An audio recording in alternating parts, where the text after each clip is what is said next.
Martin, thank you very much for joining me, mate. No problem.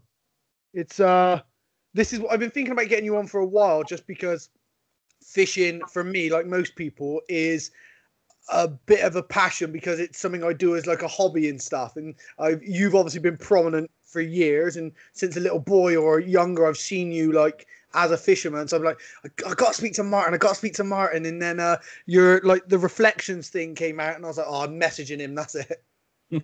Yeah, well, I wondered why a wrestling podcast was asking me to come on because I've got no wrestling moves. That's for certain. And now there's no secret in a ninja. Sorry, mate? There's no secret inner ninja in you, know? No, not really. I'm a coward. I'll just run away, all right? I'll be safer. But now you're saying you know me from a kid. That makes me feel really old. So I knew you were going to say that. Yeah, but really, I'm only 22. I just look at... No, I'm not really. Well, I mean, yeah, time goes so quick. Yeah. I mean, especially when you live your life on film or in magazine writing articles, I bet it goes like super quick because there's this process of the week to the week to the week to the week. Yeah, I mean, I've been doing Angling Times now for best part of 20 years. So that's a weekly content where the best way to do it is to follow the seasons. Yeah. I will wake up and I'll normally, if I can, it's slightly different at the moment with COVID, but decide there and then based on the weather where I'll go fishing.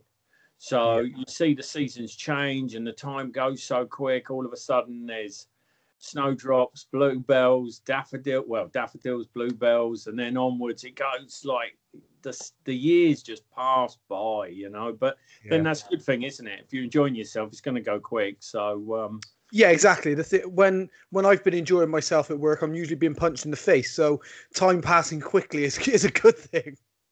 Yeah, I would have thought in your job very, very quickly. But you said like from watching like you as a fisherman, as an angler, from watching you, what I like about you is that you match your fishing with the seasons, with the times, and there's like as someone who spends a lot of time outdoors, whether falconry or hunting or fishing, what I like about that is that you seem to be like an outdoorsman. You're not just a fisherman. I feel like, and I might be speaking out of place here, but I feel like you would appreciate blanking on a bank because you see the kingfishers, just the young coming out, and you're sat and you might see an otter swim out the bank, whatever it may be. It seems like you appreciate the outdoors as well as just fishing. You will see more of nature by fishing than you ever will see of nature just walking around in it, because you're patient, you're sitting there, you're quiet. It's like the amount of times people have said they've walked by, I've never seen a kingfisher. I would say 95% of the time I go out, I see a kingfisher. They are everywhere. They're more prolific than blooming blackbirds. So, but people don't see them because they're moving around all the time. They're not quiet. They're not patient. And fishing allows that. And yeah, I mean, I've been very lucky. I've been blessed enough to fish lots of beautiful places around the world. But do you know what? This country is magnificent. There is nowhere with the diversity of this country. You might get on a plane in America and find it, but in such a short distance, if you imagine, we could be under snowy peaks at the moment, salmon fishing in Scotland, we could be in the fens or the Broads over on the east side, the west side, we could be in the Wye Valley, or we could be on the Jurassic Coast. You imagine I could do that and travel there in a day. There's nowhere with that diversity, and I think that's what I hope I bring and try to tell people, to go out there and experience how special our country is. Yeah, I mean, I think that certainly captivates me with your style of fishing, is that it's like it's an experience of everything that we can offer. And I'm not really one of these guys who likes to go to France and go carp fishing. I went this year and had a week blanking, so I like it even less now. But I'm not one of these. When I'm in France, I sort of feel like I could be on a low stock pond in the Cotswolds and catch something it feels a bit prestigious, as opposed to coming here. I'd rather catch a 25 out of a low stock pond in the Cotswolds than a 60 in a lake in France that's come out 3 times that season. Now, I'm not saying that's how everyone should fish, but your fishing makes me smile that's how I think of my fishing, you know? Yeah, I think it's sort of like a true love. I mean, I've fished abroad plenty of times and I enjoy it. And we actually run a holiday business to Thailand, or did up till the COVID problems, and it will continue when it stops. But we have a holiday business in Thailand, but it is never the same as your own local fishing, your own country. And I think a lot of it as well is the experience of where I get enjoyment from angling is I can go there, I can fail, but I'm going back. So I can think about the process and try and work it out. Where you're abroad, you've got one chance, that's it, you go home. And I like that process of understanding, learning the venue, seeing the seasons through the venue that you never truly get when you fish abroad, because you just get a snapshot, really. It's like the difference between your wife and your girlfriend. One's true love and one's an affair. Not that I have a girlfriend. I was going to say, I hope your missus isn't going to listen to this. No, she put me on the head. No, I haven't got enough time for any girlfriends. And probably in wrestling, you get female fans. In fishing, you just get a lot of dodgy looking blokes staring at you in supermarkets, and you're not quite sure whether you're a gay icon or they're fishermen. You hope they're fishermen, probably not being gay. Not. It's very much the same with like MMA, cage fighting, mate. Is that the appreciation mainly comes from men? So you get recognised, or someone's looking at you, and you think, oh no, that's the same questions. It's just, yeah, you appreciate, or the beard. That's it. Get beard appreciation or appreciation from men for being punched. Never attention from women. The difference is I've not got my pants just on. You've probably just got a pair of little pants on. So that makes it a little bit more uncomfortable. Yeah, but that's how I fish as well. So what, in your pants? In my pants. And many a times I've woke up in the night just in my pants to play a fish. Oh, there you go. Well, maybe we should keep that one quiet. But yeah, so I all types of angling as well. I don't love just carp angling, which is the most popular field aspect of angling at the moment in the UK and certainly throughout Europe. I could never limit myself to one species. So the Angling Times that I write in almost facilitates that diversity. It is hard work because you have to dedicate your whole life to keep delivering different content, but it allows you to experience how special our country is. And no one should ever tell you that our country isn't special. Yeah, I completely agree, mate. Completely agree. Just the greenness of when you fly back in, the greenness of the grass and the rivers running through everything, the little division of fences. I look at it and I'm like, it's home. This is the countryside's home, you know? And I'm from a city. I'm born and raised in Bristol, and I find myself drawn to those areas. Yeah, and I think as well is the seasons that we have. I know we might winter, you think, oh, it's going on forever. But without those seasons, you have crescendos and you have wonderful moments in the year. You can't have, for me, May is my favourite month. But if I had May, it would lose something. So I think the seasons allow that diversity to be expanded even more on a landscape and the countryside that's immensely diverse. So I find that a real joy as much as catching the fish. Yeah. So it's I would say that is probably as important, as catching fish. These things change though over time. Sorry, mate. Go on. That's all right. We broke up a little bit. There's no problem. So where did you grow up then, mate? Where was how did it start for you? Were you near a lake or a river? How did it sort of come to you?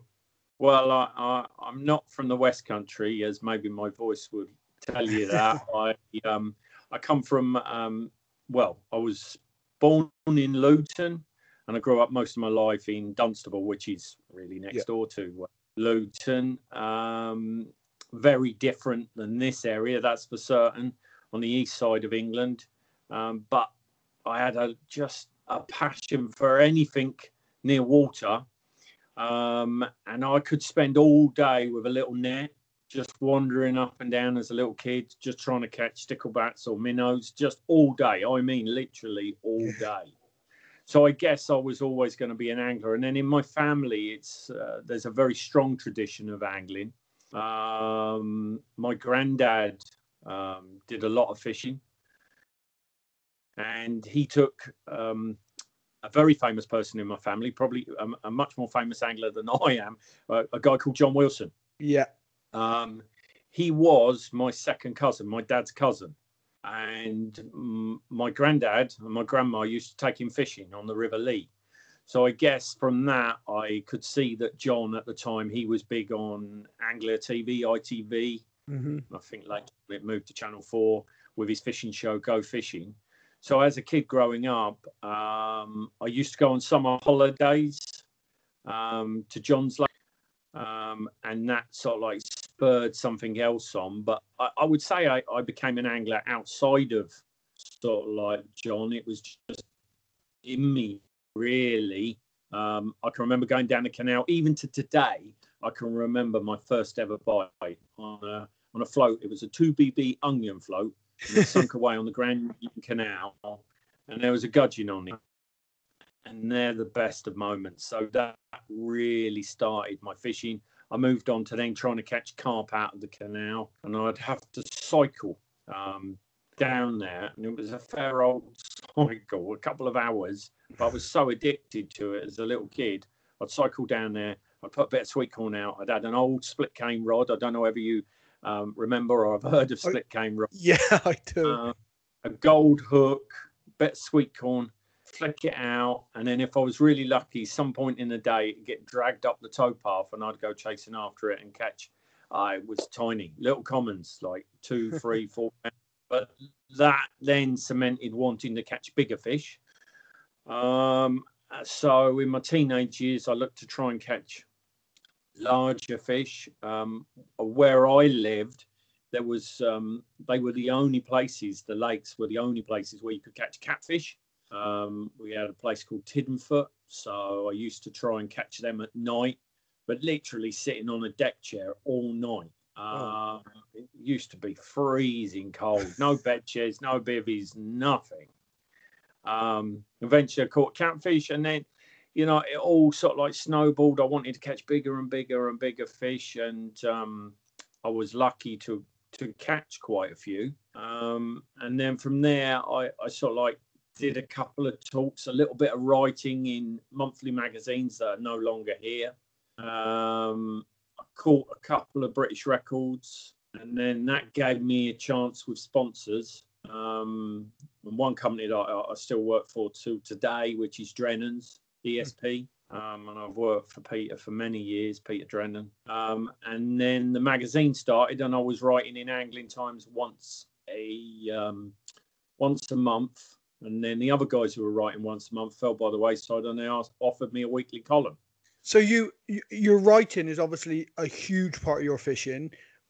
Where does that stem from? Have you always been quite into writing and quite creative, or did one sort of bear born to the other, or was it, you know, you wrote before, or you wrote in school and they merged? I think they merged. I have no formal qualifications, as in other than O levels and in English or anything like that. I wouldn't. But I loved writing stories as a little kid. I have to say, I used to, but it was all horror then. Bizarre. Every story that the teacher set, somehow a vampire got into it.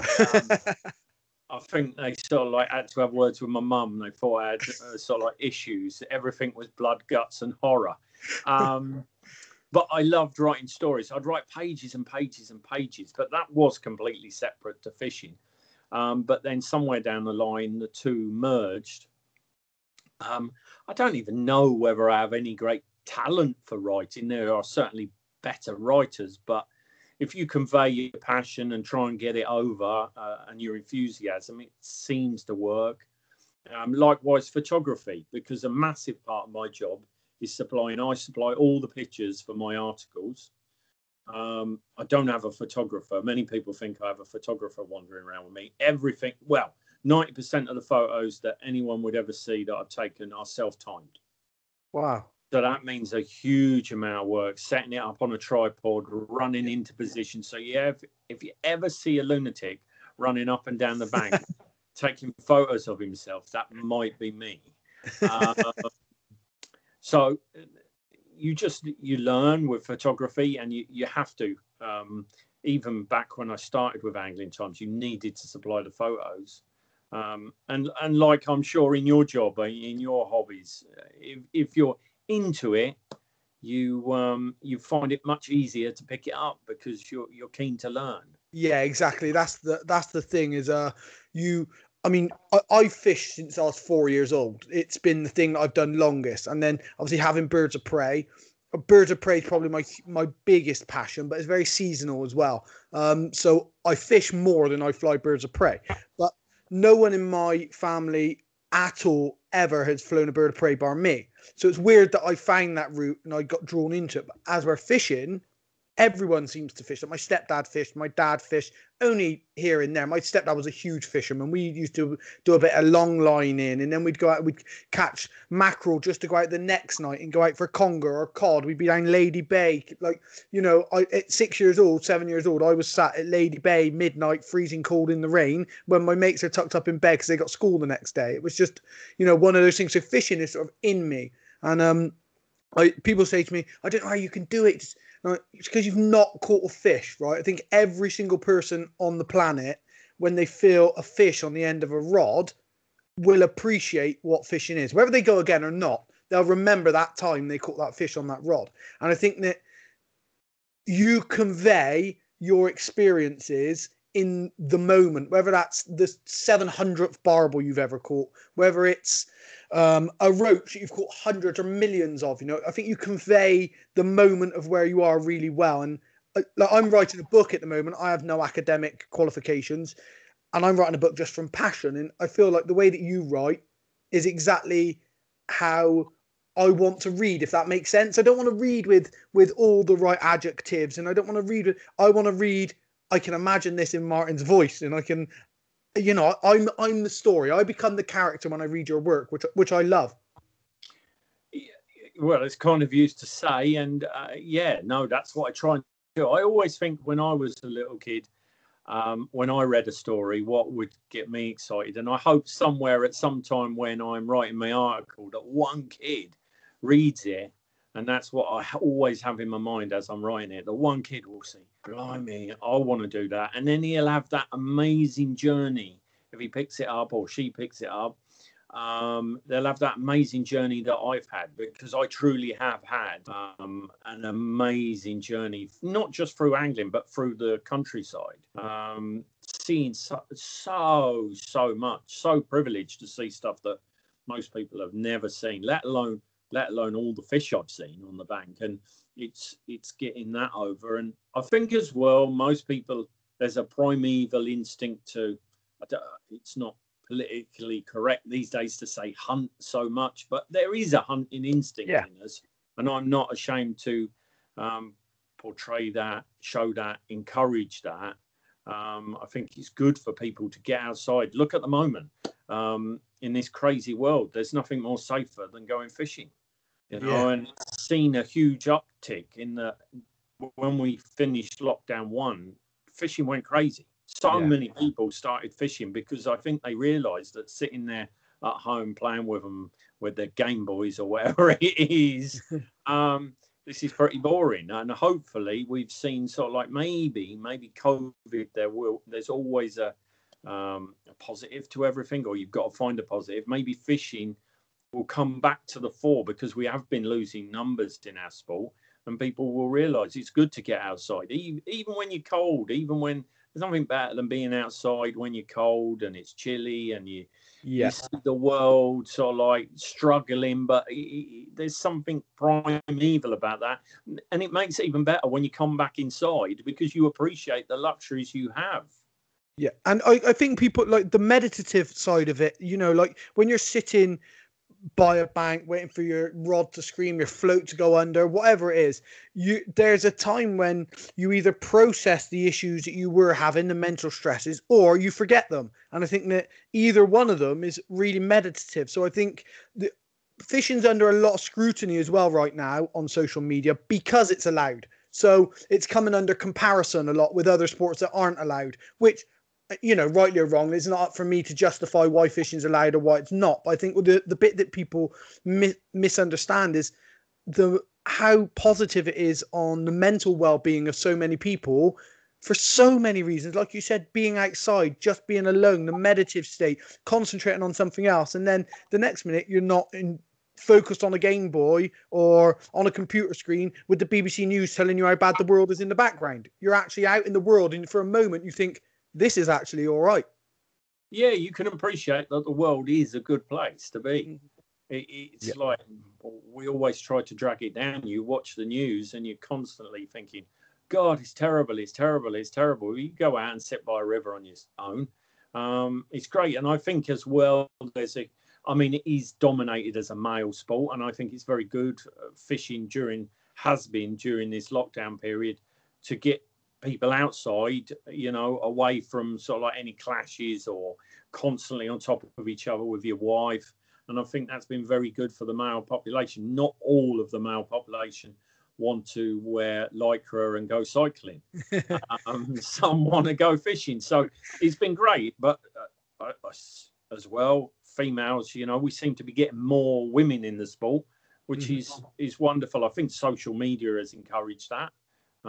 For all its ills, it seems to have had a positive spin on that and helped to lift that. And hopefully it'll get kids into it to get away from their phones all the time and just expect. Just on the doorstep. I don't know where most of your listeners are from. I'm assuming in your local area. There's so much to do, so many wonderful places. I would say if you cross the bridge and go up from Chepstow upwards, that is one of the most spectacular places in the whole of this country. That Wye Valley, you drive past Tintern Abbey at dawn on your way fishing. If you don't think that's spectacular, you need to have a word with yourself. There's something wrong. Exactly. It's it's one of my favorite places to fish, but also I paraglide. So I paraglide a lot in South Wales. So I've flown over the top of it, seeing like the old broken bridge that I've sat next to and fished for barbel from 3,000 feet flying over. You realize how beautiful the landscape is. I would say I'm probably a barbel fisherman. If someone said, I love hunting barbel, and I always say hunting barbel. I never say fishing for barbel. I love hunting barbel because we've got some places near us, like Laycock and places like that, where people go to catch big barbel. Well, I never fish them because people go there and they catch big barbel. So for me, I want to catch a big barbel from a stretch 2 miles down that no one fishes. So I like the hunting, the going out for 20 sessions, walking one beat and blanking. But my barbel fishing gets neglected for carp fishing. It's weird because I love it. I love the barbel fishing, but for some reason, going out for 5, 6, 7 hours gets put to the wayside, and I go out and sit in a bivvy for 3 days in blank. Yeah. Maybe you should head up the Wye Valley. There's nowhere more spectacular. It's probably I would say the second most prolific river in the country. The Trent is the most prolific, but the Trent is nowhere in the league of beauty as the Wye. The Trent is much more flatland drains type scenario, where the Wye Valley just to die for. I fished the Wye quite a lot, probably, but for salmon actually more than anything. I adore my salmon fishing in the spring on the Wye. It's not easy; it's quite hard, but just April, May in that valley is stunning, and it's no distance away. And I would guess a lot of people, even living in Bristol, haven't been bothered to cross the bridge and go up there.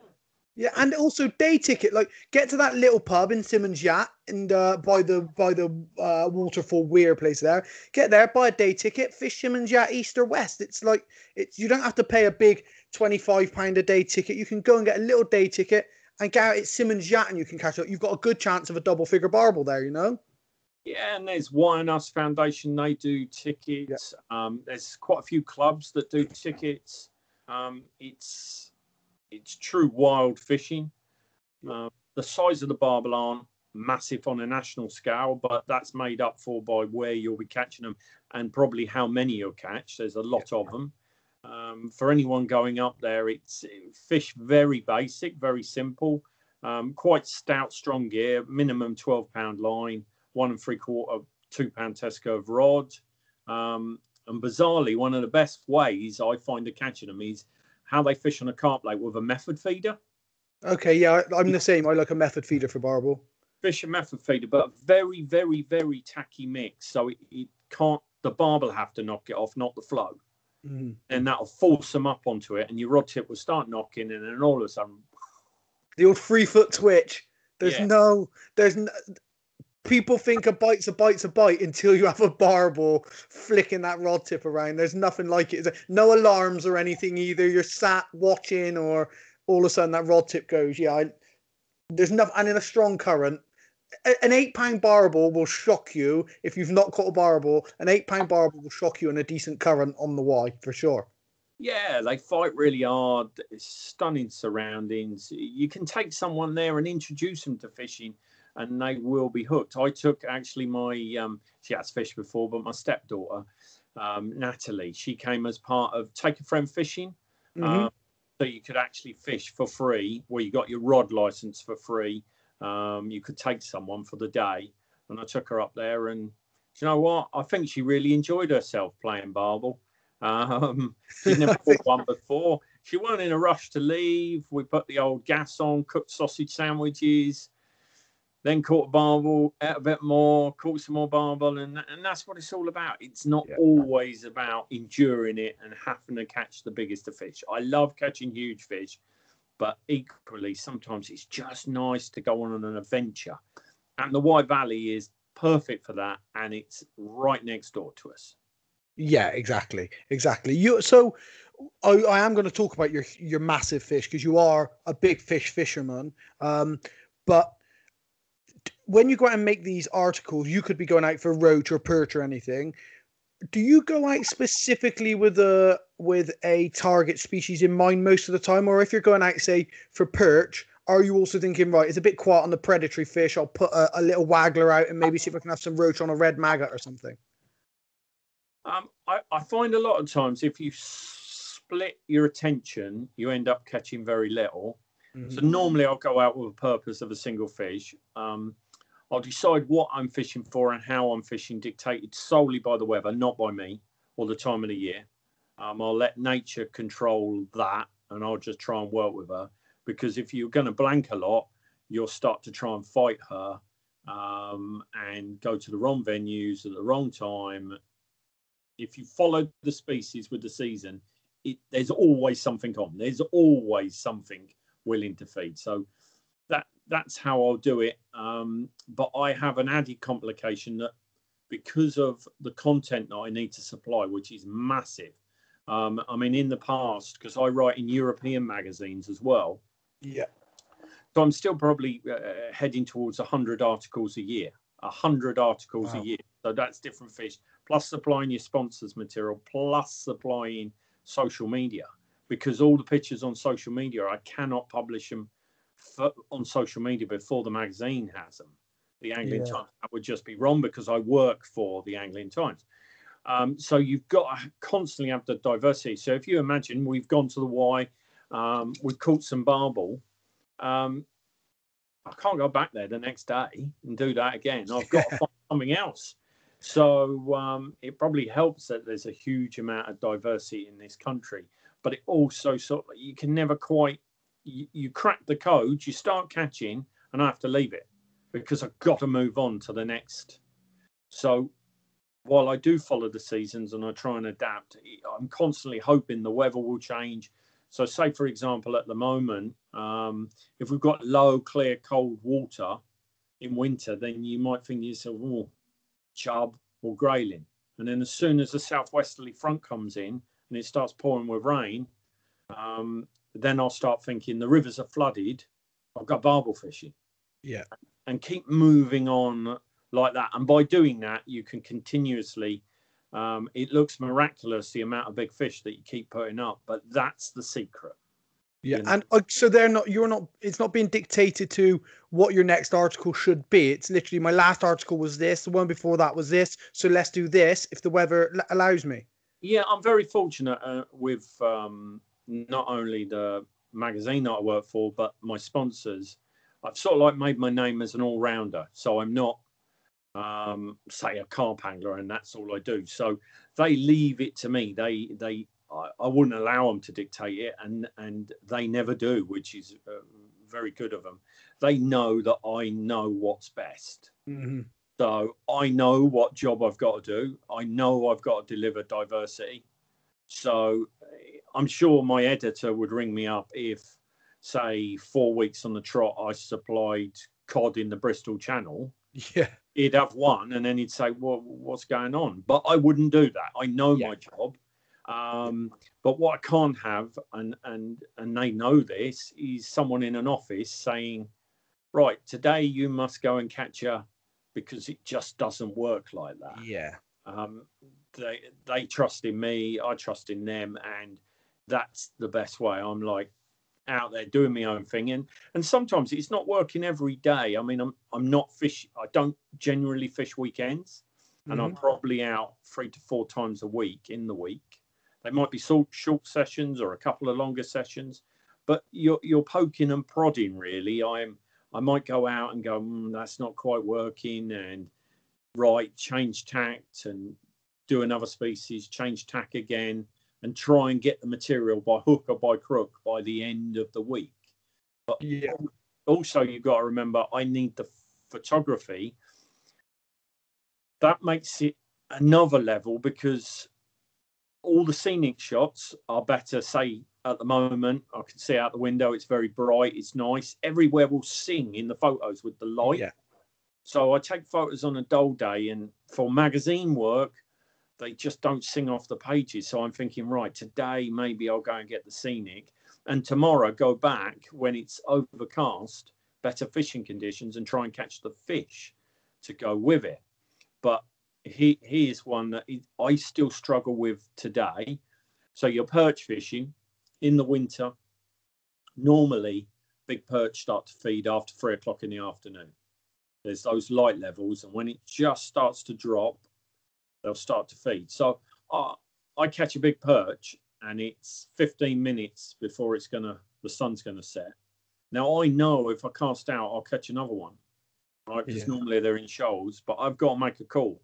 Do I get my job done and get a great photo for the magazine, or do I catch another one or another two and get a bad photo in the darkness? Well, it's hard, but if you're doing my job, which people don't appreciate, you have to stop fishing. So you have to cost yourself fish, because it's more important to photograph one fish well than it is to photograph 3 badly. Yeah.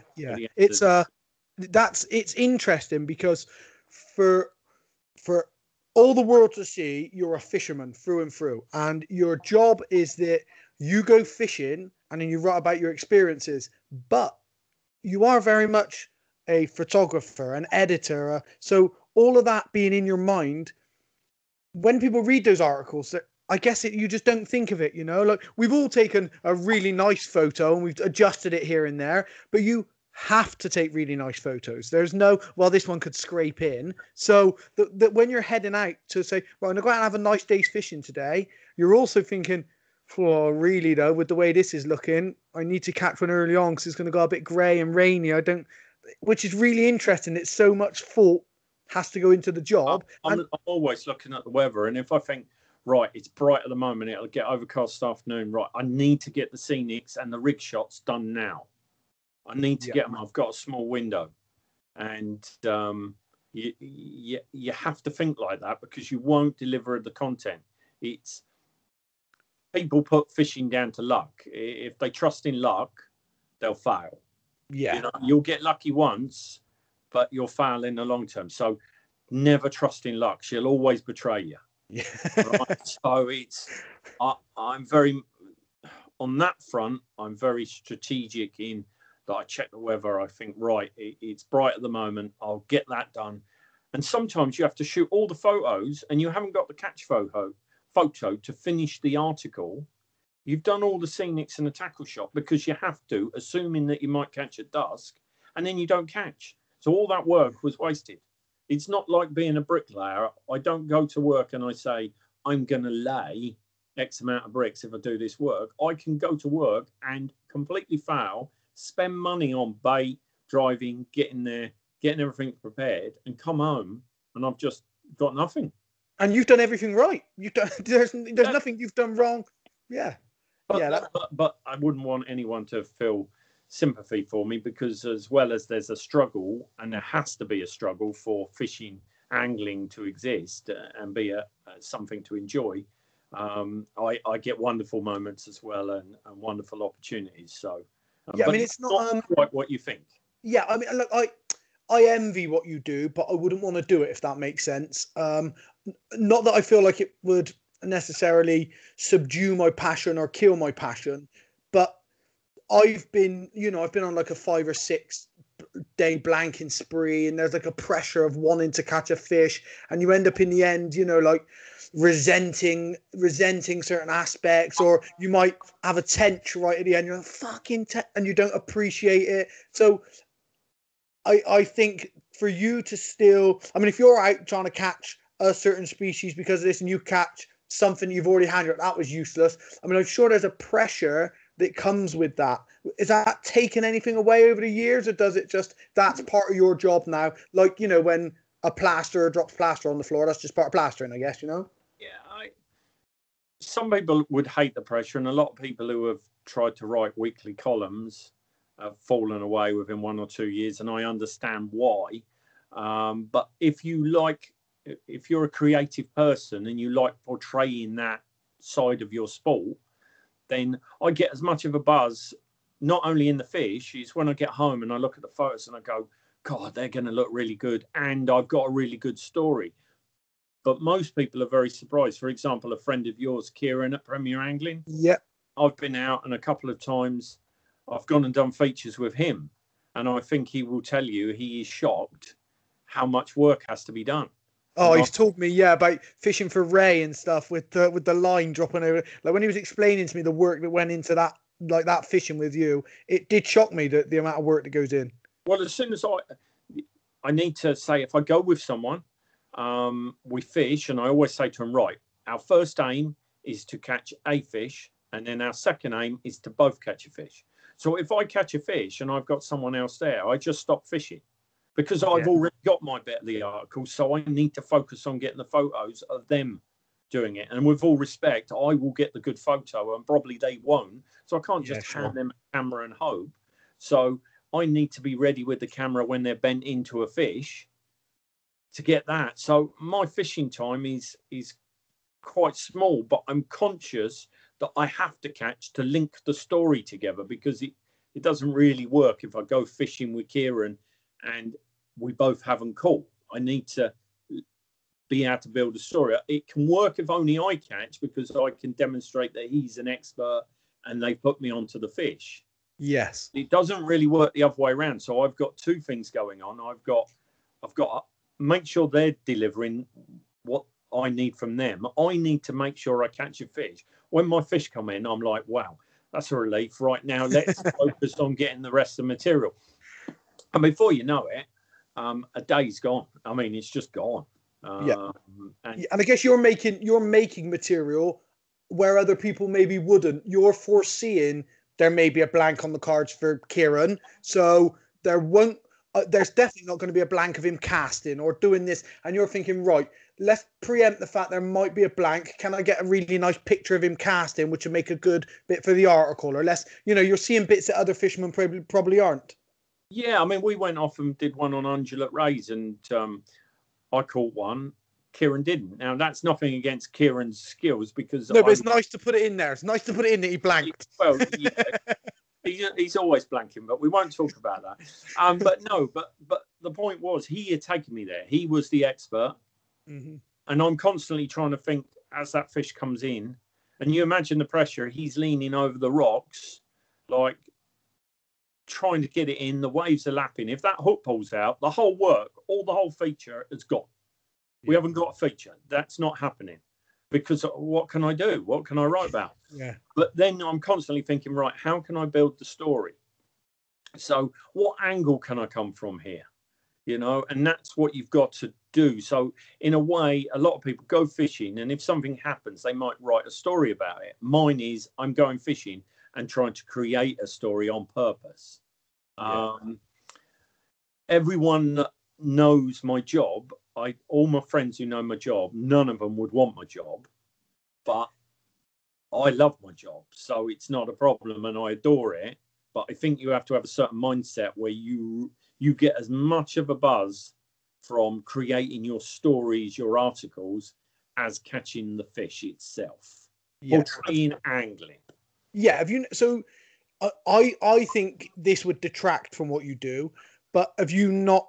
You don't do a lot of video content. I mean, there's this sort of like millionaire, famous YouTube sort of fisherman era on us at the moment, which may be good, maybe bad. But you haven't transitioned over so much to the video portion. Do you think that that would maybe take away because people are going to see what's happening as opposed to having it described to them, and me watching it is not going to be the same as me reading about how it happens for you? No, I mean, I do social media a lot, Facebook, Instagram, and then I put sort of like they're much more rough videos. But you've got to remember, social media is not paying you. The magazine is paying you. That's paying the bills. So I have to prioritize my magazine. I have to prioritize my sponsors. I do work for both Sticky and for ESP Stroke Drennan. They're the same company, and I do films with them, but they're more bigger. 2-3 times a year type productions. I feel my whole career has been in a crossover period. I mean, I made a series for Channel 4 many years ago with Bernard Cribbins called Catching the Impossible. Yeah. And I feel very fortunate that I had a window. That took 4 years to make. Wow. So that you wouldn't get that these days. That I had a window of opportunity where we could create something special. But you'll notice a lot of the films these days, and there's nothing wrong in it, the style has just changed. There's not so much wildlife mixed into the fishing films. The reason why there's not loads of layers is because to get the wildlife takes ages. So you can't just go out for a day and come back with anything bar a fishing video. And the films that I've made in the past, we used to make DVDs, but that market fell away. There's one being shown at the moment on ESP's YouTube channel called Seeking Shadows, and that's got so many layers on it, so many layers. If you actually watch the layers and the scenes and the wildlife scenes, they just take forever. And the modern world won't allow that. And I suppose that's made me, once we stopped making DVDs, we still sell a few, but once we stopped making them, I guess I sort of like fell out of love with it a little bit because I couldn't portray angling as I really wanted. Now it has to be solely fishing, really. And in a little 15, 20-minute video on YouTube a lot of the time, which I guess is born from the fact that it's mainly about fishing now. But if you're going to condense your experience into 15 to 20 minutes, you're probably going to be missing out a massive part of your experience. Yeah, I mean, the attention span of people now is even down from that. It's 15 seconds, isn't it? It's Insta story. It's 15 seconds. I mean, I do Insta stories. It's 15 seconds. It's just... But your pike one. You had a pike one the other day, and it was all one of the. I probably replayed it 6 or 7 times. It was go back 2 weeks or so, and you were fishing for pike and just getting it. There was a couple of shots of it chasing the lure, and then you hit one right at the end. That story was awesome. It was just so. It was so good because it wasn't you catching a pike. It was you not catching a pike, then catching a pike. And it was the lure of the water, the way that you were fishing in an eddy or out of an eddy. It was really good that in a couple of seconds, 15 seconds or so, you'd captured exactly what the process was as opposed to just catching a fish. Yeah, and I think that these days, that is how you need to show people. They just don't have the attention span. It is those 15 seconds, 30 seconds, 45 seconds. And I'm not moaning about it because that's the world we are. We have to move on. We all have to move on. But my whole career has been not whole, but certainly the last decade has been in flux of, what's more important? Is it being in the national magazine right in the centre pages, or is it supplying a YouTube film? And we've not quite seen journalism completely gone, magazines completely gone, and social media taken over. We're in flux, and I have to supply to everyone all the time. But ultimately, as making my living out of the sport, I have to prioritize the people who are willing to pay for my media. Hence, that's why my main focus every week is delivering the best Angling Times content I can. Yeah, that makes perfect sense. Changed. Yeah. So you said earlier on, or we said about you being a big fish fisherman, and I guess that comes from you have a couple of records, right? I have had at certain points. I've had 3 records. One of them was unofficial, but 2 actual records. Yeah. One was the grass carp, so they had suspended the grass carp record, but at the time, after that point, I still caught the biggest grass carp ever caught in this country. Yeah, and it's how long ago was that? Oh, we're talking grass carp was probably about 5 years ago. It was a 52-pounder. Yeah, it's a nice. Where was that? That was a lake over. I would have to kill you if I told you, but well, I probably couldn't. You being the wrestler, I'd have to bring a mate or something like that. Yeah, no, that was on the east side of the country in a gravel pit. And then the other records were I had the barbel record in 99. Yeah. In 99 off of the Great Ouse. And the Great Ouse that day was so flooded, I had to wade across a field and get on a little island. And then I had an overhead cast to even get into the river. That's how flooded it was. And I caught the British record barbel at the time there. That was 16 pound, 13 ounces. And then a few years later, I caught the Crucian carp record, which was a lake called Eversley, which is near Yateley, Sandhurst, Amberley Way. It wasn't a gravel pit, a sand pit it would have been. And I caught the British record there. And then I've been fortunate to catch virtually every species. Huge. It's better to be lucky than good. I think it's better to be hard working and committed than it is to be lucky. Yeah, I mean, I say that in jest because you know, I know nothing about wrestling, but you would be a lot of focus, a lot of effort to be good at it. You don't just turn up, jump in the ring, and win. I can't believe that's the case, and it's the same with fishing. But bizarrely, in fishing, there's so many people who can't see beyond luck. And because they trust in luck, they don't bother trying. Because they think, well, today's not my day. Well, today could be your day if you got everything right. And with big fish angling, that is so important. The priority is pick a venue with a big fish in. Most of your work will go in before you'll never get to the bank. Like the biggest part of the puzzle is finding the venue with a big perch, with a big Crucian carp or a big whatever it is. You need to have found that venue first. Found that venue, then everything else can follow. But I can't turn up down the local canal where people are catching £1 perch, and I won't miraculously turn up and catch a 5-pounder because there's not a 5-pounder there. Yeah, exactly. So, and I think that's the problem. People don't catch big fish because there's a surface, a layer, keeping you from seeing what's there. They assume always that, there'll be a monster there. Well, no, there's not. There's not a monster there. Find the right venue. Once you've done that, make sure you've got the right equipment. Make sure you understand what they want to eat and the right rig. And then the rest is just simple. Just keep finding them and keep putting your bait near them, and eventually you will catch one. Yeah, because I think people give up a bit too soon in that. You know, like I fished a little 1 mile stretch for barbel. I've caught barbel a mile upstream and barbel a mile downstream. I fished one stretch 18 times. I've fished it now, and I've blanked every single time. I've had 1 chub in 18 visits, trying all different types, mostly fishing 1 rod so I can, walk the stretch, feed a bit for 20 minutes, move on. And I've blanked 18 times. And my mate came out and he's like, why the fuck are you doing this? Like, why don't you just fish up? I'm like, because I've caught a barbel there.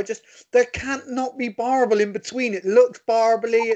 So if I just catch 1, no matter what size, I know I've proved to myself, there's barbel in between, So I'm convinced it must have barbel. But I think that a lot of people will go places and they'll catch maybe a couple of fish, but they haven't had the big one. So like, oh, it's not there. But at the same time, sometimes you got to think to yourself, am I just giving up? Yeah, no, you can't give up. Unfortunately, the Bristol Avon, I guess, is where you're trying. Yeah. We have another massive issue with the Bristol Avon, which was the otters appearing. Yeah. So that's another huge factor. There could have been big fish there. There may be, but the night before an otter came through, scared them all. There's no way they're going to feed. Unfortunately, the Bristol Avon has become a hard river to catch barbel off of. Whereas when I moved down this way, sort of like around 2000, it was a fairly easy river to catch barbel off, which is a great shame. But I suppose for your podcast, we better not start ranting about otters. No, it's not. It's not the best of conversations to go into otters anyway. But unfortunately, the Bristol Avon has suffered terribly because of it.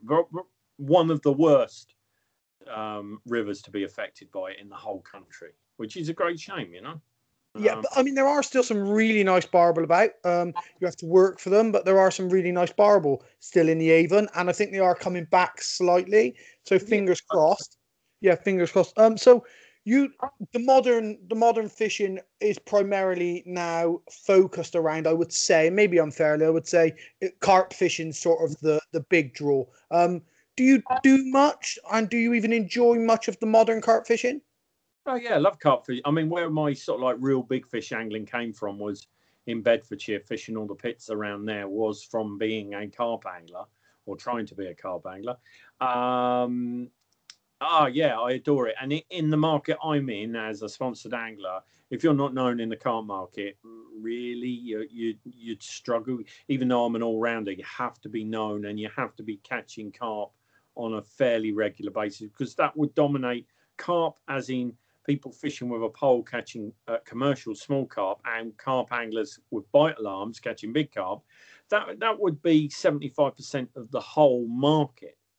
Whole market. So if you're not involved in that market, don't think you could probably be a professional angler.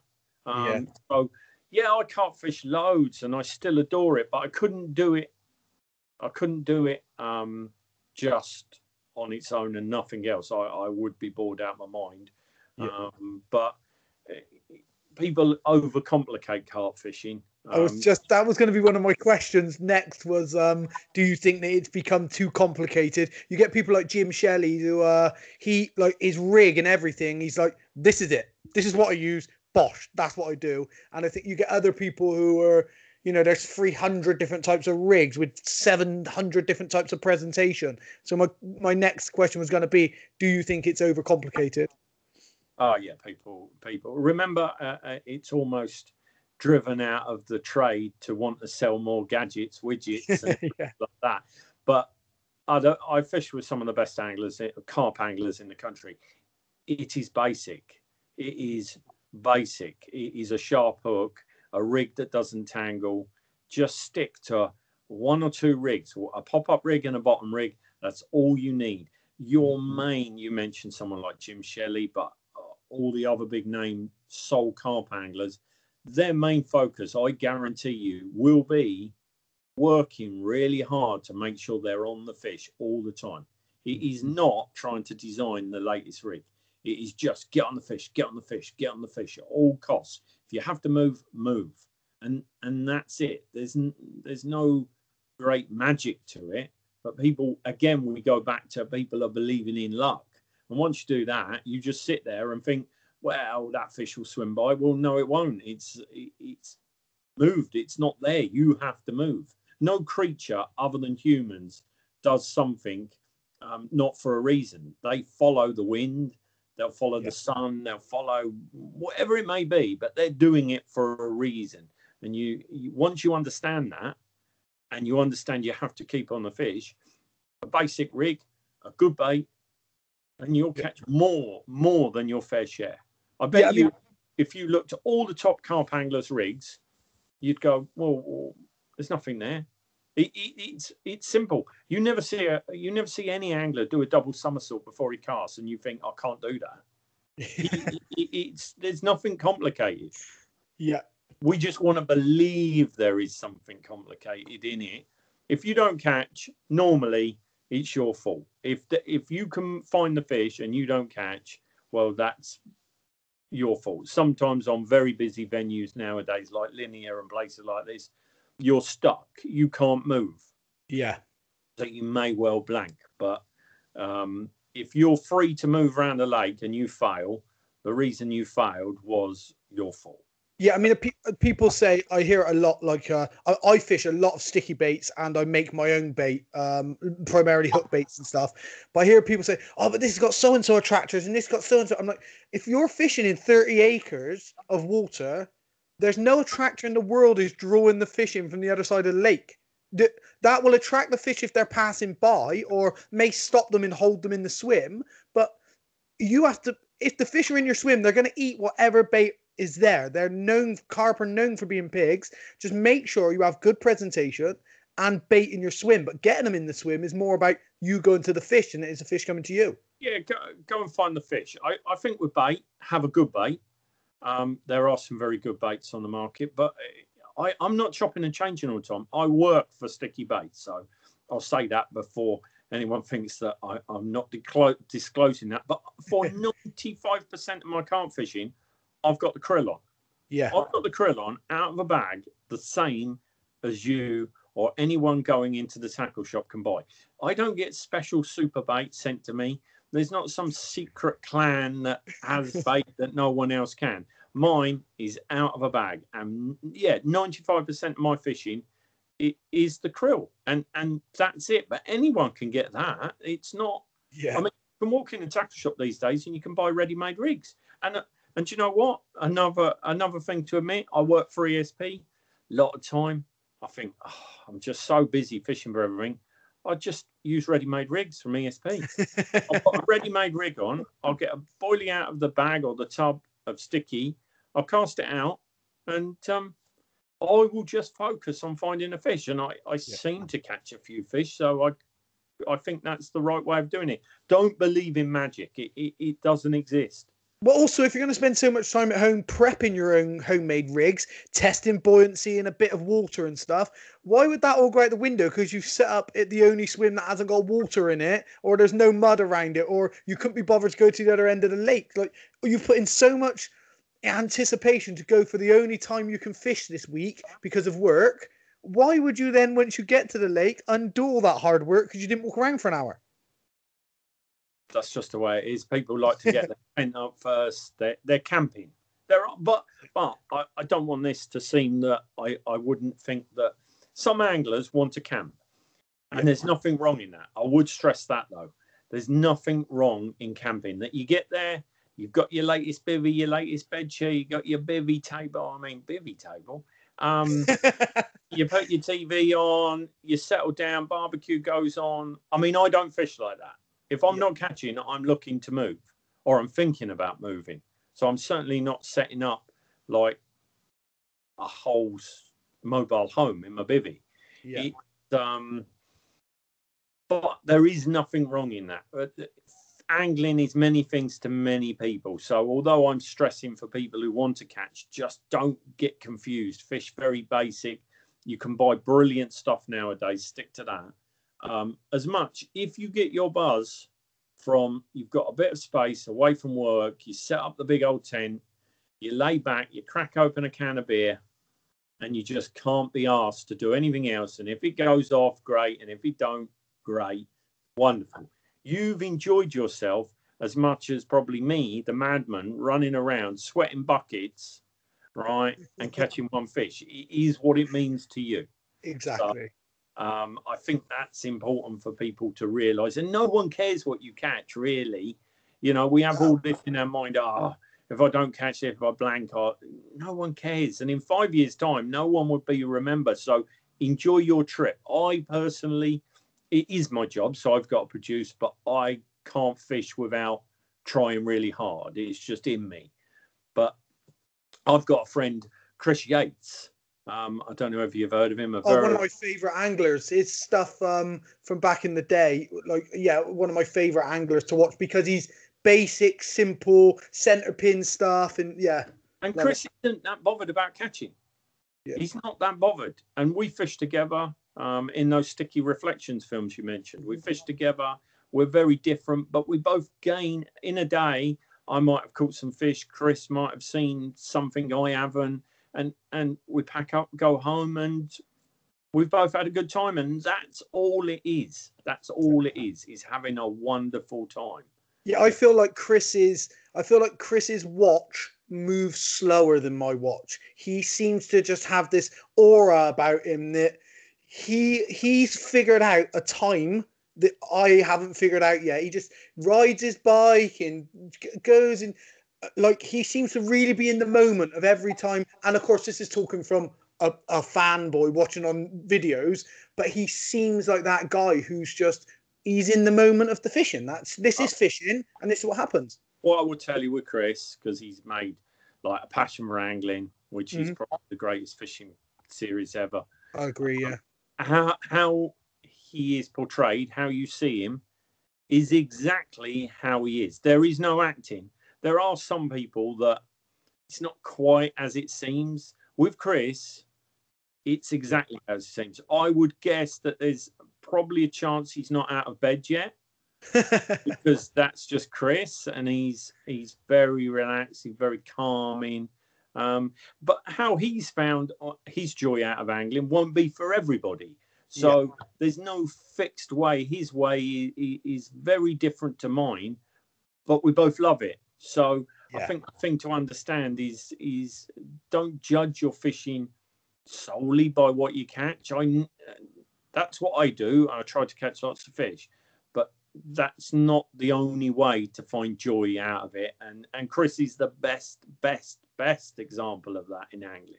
Yeah, I like also the contrast between your two personalities highlights the fact that there doesn't need to be competitiveness or comparison. You can quite happily be completely different people with completely different motives, but it works together because the element is fishing. And you don't need to compare, oh, but Chris has done this and he's caught this and I should have done this and you're just like, Chris has done that and it's worked for Chris and I am over the moon for Chris, but I do this and it's not worked for me this time. Next time it'll work for me, it won't work for Chris. Yeah, and in some ways it works when you're so polar opposites in your fishing because you're not trying to chase the same thing all the time. Yeah. So there's no element of competition. And that's why I think I enjoy fishing with Chris, and hopefully it comes over in the films we made for Sticky with the Reflection series. Sometimes I think, oh, why are you doing that, Chris? But I'm trying to project what I want onto him and you can't. And equally, Chris was probably thinking, what is that idiot doing, running around in the rain, trying to catch fish? Just chill, have a cup of tea. And equally, he can't change me. So he is, though, a very special character within angling. You know, he is one of the true, we throw it around too easy, but he is an icon of angling. Yeah, I agree. Before I let you shoot off, mate, before I let you go, is there any fish that you'd like to catch or fishing style that you'd like to do that you haven't done? I was asked this the other day for Angling Times, actually, and I'd sort of like thinking, what would I still like to catch? I do have a love affair with the River Wye. I would like a truly monstrous salmon out of there one day, a spring salmon, up a 20 or a 30. That would be wonderful. But if it doesn't come, that's fine. I've been very fortunate to catch quite a lot of 100-pound plus species, marine species, sea species around our coast. Yep. And the only one realistically left to me now would be a 6-gilled shark. Yeah. So I'd quite like to, they grow to like 1,000 pounds. So maybe one day catch that. But really, no, I'm more driven just enjoying myself. And if an opportunity comes up, I grab it. And if I catch a big fish again, wonderful. But I know this sounds, twee or whatever the word is, but I am very fulfilled within angling.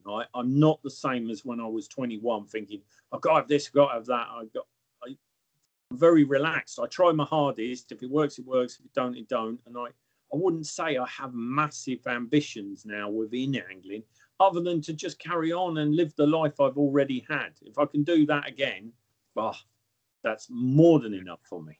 I think that's one of the greatest things about you. Like when I was growing up and watching John Wilson, it was John Wilson's laugh. Whether he lost a fish or whether he's caught a fish, that laugh was like iconic. I would like to tell you, I mean, I grew up with John. Many people thought the laugh was fake. The laugh was real, I can assure you. The laugh was real with John. That makes it all the much better. And then, but with you, it's like a calmness. Do you know what I mean? It just seems like wherever it goes, whatever species, you're content and happy that day. Like if you're out like perch fishing, I never read an article or watch a video and think, I bet he wishes he was carp fishing. You're happy perch fishing, you know. And I think that's your greatest thing from my perspective, watching you, is you just seem happy and content every time you're out fishing.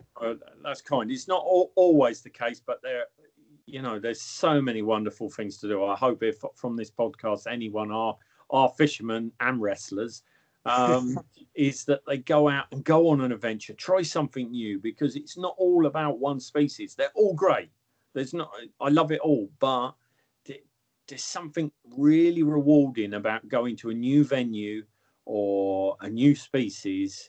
And so many people don't do it, and it's for ridiculous reasons, like, I'm not sure where the car park is or something like that. They don't bother ever going. Now, within 5 minutes, you found the car park and realised the fishermen are exactly the same as the fishermen on the other lake or river, and there's nothing to be like intimidated by, and all of a sudden you're having fun again, and it takes 5 minutes of effort. And it's a great shame people don't do more of that. And I hope that if anything, I can portray and I encourage people to go and do. Well, I think you will, mate. And I think if people are watching this and they or listening to this even, and they haven't maybe experienced much of your stuff, look it up, have a look at what it is that you do, and read some of your articles and stuff. And hopefully that'll be the impetus to dust off the rods that are in the back of the shed. Get out there, because at the moment, it's one thing we can do in a world of insanity. Like, so get out there and maybe like rejuvenate that, or grab your little one who's 5 years old who hasn't shared that with you and take them with you out on the bank. Yeah, exactly. We can do it during lockdown. We've been very fortunate with that. It's just sort of like, if you've not fished for ages, get out there, go to your local tackle shop. I'm sure they'll help you. It hasn't got to be expensive, Just get out there and you will see not just marvelous fish, not just a wonderful experience with your family. You'll also have an opportunity to see how special this country is. Yeah, definitely. Well, mate, once again, thank you very much for taking the time from your busy schedule and joining me. It was absolutely brilliant to talk to you. No, you're most welcome, and best fishes. Thank you, mate. We'll get rid of these lot and I'll say goodbye to you personally. 2 seconds.